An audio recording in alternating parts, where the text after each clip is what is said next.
ಈ ವಾರ ಮನೆಯಿಂದ ಯಾರು ಎಲಿಮಿನೇಟ್ ಆದರು ಅಂತ ಹೇಳ್ತೀನಿ, ಕೊನೆವರೆಗೂ ವಿಡಿಯೋ ನೋಡಿ. ಅದಕ್ಕಿಂತ ಮುಂಚೆ ಕೆಲವೊಂದು ಟ್ವಿಸ್ಟ್ಗಳನ್ನು ಕೊಡ್ತಾ ಇದ್ದಾರೆ, ತುಂಬ ಡಿಫ್ರೆಂಟಾಗಿ ಎಲಿಮಿನೇಷನ್ನ ಮಾಡ್ತಾ ಇದ್ದಾರೆ. ಕೆಲವೊಂದು ಟಾಸ್ಕ್ನ ಮುಖಾಂತರ ಈ ವಾರದ ಎಲಿಮಿನೇಷನ್ ಆಗ್ತಾಯಿದೆ. ಬಟ್ ಇವರೇ ಮನೆಯಿಂದ ಹೊರಗೆ ಹೋಗ್ತಾರಂತ ಫಿಕ್ಸ್ ಆಗಿದೆ. ಬಟ್ ಸ್ವಲ್ಪ ಫನ್ ಮಾಡಿ, ಇವಾಗ ಸುದೀಪ್ ಅವರಿದ್ದರು ಏನೇನೋ ಮಾತಾಡಿ ಸ್ವಲ್ಪ ಟೈಮ್ ಮುಂದೆ ಹೋಗ್ತಿತ್ತು. ಬಟ್ ಈ ವಾರ ಬಂದಿಲ್ಲಲ್ವಾ, ಏನಾದರೂ ಒಂದು ಮಾಡಬೇಕಲ್ಲ. ಶ್ರುತಿ ಅವರಿಗೆ ಕರೆಸಿದ್ರು, ಮೊದಲು ಶ್ರುತಿ ಅವರಿಗೆ ಕರೆಸ್ಬಿಟ್ಟು ಕೆಲವೊಂದು ಎಲ್ಲ ಒಂದು ಆ್ಯಕ್ಟಿವಿಟೀಸ್ ಮಾಡಿಸಿದ್ರು. ಇವ್ರ ಅನಿಸಿಕೆಗಳನ್ನು ಕೇಳಿದ್ರು, ಯಾವ ರೀತಿ ಇತ್ತು ಗೇಮು, ಪ್ರತಿಯೊಂದನ್ನೆಲ್ಲ ಚಲಾಪಲ್ಲಿ ಮಾಡಿ ಶ್ರುತಿಯವರ ಮೇಲೆ ಕೆಲವರು ಜನ ಅಸಮಾಧಾನ ಪಡ್ಕೊಂಡಿದ್ದಾರೆ. ಮನೆಯ ಸ್ಪರ್ಧಿಗಳು ಅವರ ಒಂದು ಕೆಲವೊಂದು ಮಾತುಗಳು ಇಷ್ಟ ಆಗಿಲ್ಲ ಸ್ಪರ್ಧಿಗಳಿಗೆ. ಆಮೇಲೆ ಶೈನ್ ಶೆಟ್ಟಿ ಅವರು ಬಂದರು, ಆಮೇಲೆ ಶುಭಾ ಪುಂಜ ಅವರು ಬಂದುಬಿಟ್ಟು ಗ್ರ್ಯಾಂಡಾಗಿ ಸಖತ್ತಾಗಿ ಡ್ಯಾನ್ಸ್ ಮಾಡಿದ್ರು ಅಂತಲೇ ಹೇಳ್ಬೋದು.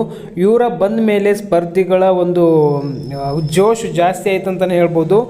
ಸಖತ್ತಾಗಿ ಎಂಟರ್ಟೈನ್ಮೆಂಟನ್ನು ಮಾಡಿದ್ರು ಇಬ್ಬರು ಸೇರಿಕೊಂಡು. ಆಮೇಲೆ ಹೆವಿ ಅಂದರೆ ಹೆವಿ ಫನ್ ಆಗಿತ್ತು ಅಂತಲೇ ಹೇಳ್ಬೋದು. ನೋಡೋಕ್ಕೆ ಇವತ್ತಿನ ಎಪಿಸೋಡ್ ಮಾತ್ರ ನೆಕ್ಸ್ಟ್ ಲೆವೆಲ್ ಇರುತ್ತಂತಲೇ ಹೇಳ್ಬೋದು. ಶುಭಾ ಪುಂಜ ಅವರು ಕ್ಯೂಟ್ನೆಸ್ ಆಗಿ ಸಖತ್ತಾಗಿ ಅವರ ಒಂದು ಮಾತುಗಳಿಂದ ನಗಿಸಿದ್ರು. ಆಮೇಲೆ ಶೈನ್ ಶೆಟ್ಟಿ ಅವರು ಹೆವಿ ಕಾಮಿಡಿ ಮಾಡ್ತಾಯಿದ್ರು. ಕಾರ್ತಿಕ್ ಮತ್ತು ಸಂಗೀತನ ಇಟ್ಕೊಂಡು ಹೆವಿ ಕಾಮಿಡಿ ಮಾಡಿದ್ರು.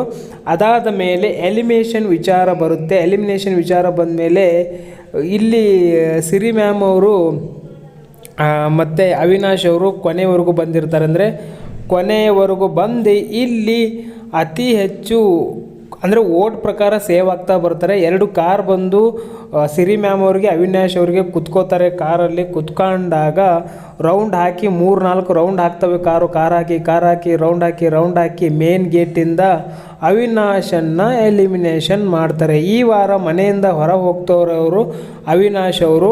ನನ್ನ ಪ್ರಕಾರ ಅವಿನಾಶ್ ಅವರು ಸಖತ್ತಾಗಿ ಗೇಮ್ ಆಡಿದ್ರು. ಬಟ್ ಅದು ಹೆಂಗೆ ಹೋದರು ಅಂತ ನನಗೆ ಅರ್ಥ ಆಗಲಿಲ್ಲ. ಓಟ್ಸ್ ಪ್ರಕಾರ ಗೊತ್ತಿಲ್ಲ.